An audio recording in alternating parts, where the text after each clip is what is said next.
Hello दोस्तों, आपका स्वागत है मेरे यूट्यूब चैनल पर। यह डिक्टेशन 80 से 85 शब्द प्रति मिनट का रहेगा, जो करंट टॉपिक पर है एकदम।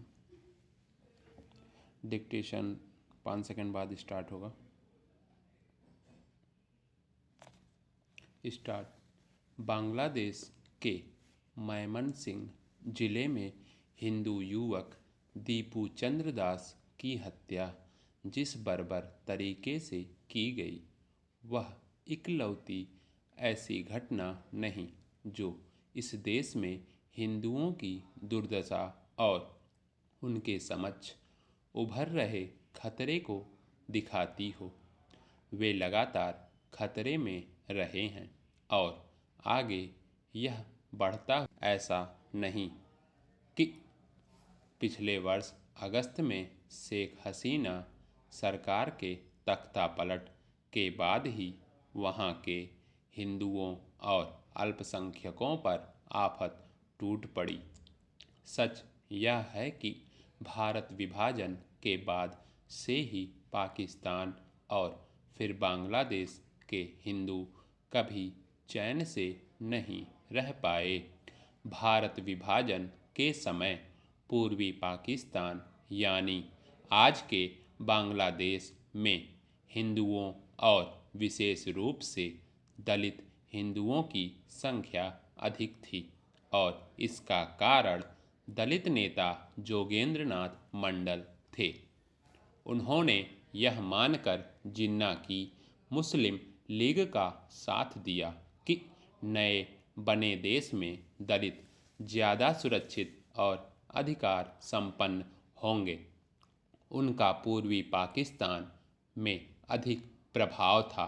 मंडल पाकिस्तान के कानून मंत्री तो बने, लेकिन जिन्ना के निधन के साथ ही उनकी उपेक्षा और हिंदुओं की प्रताड़ना का सिलसिला कायम हो गया।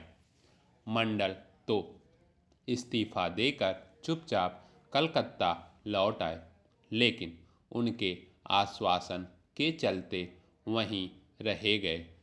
हिंदू ठगे रह गए। हिंदुओं की प्रताड़ना पाकिस्तान के दोनों हिस्सों में होती रही।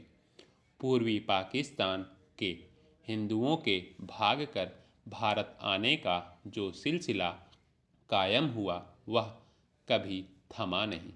जब पूर्वी पाकिस्तान अपनी आज़ादी की लड़ाई लड़ रहा था, तब वहाँ से पलायन कर भारत आने वाली अधिकांश आबादी हिंदुओं की ही थी।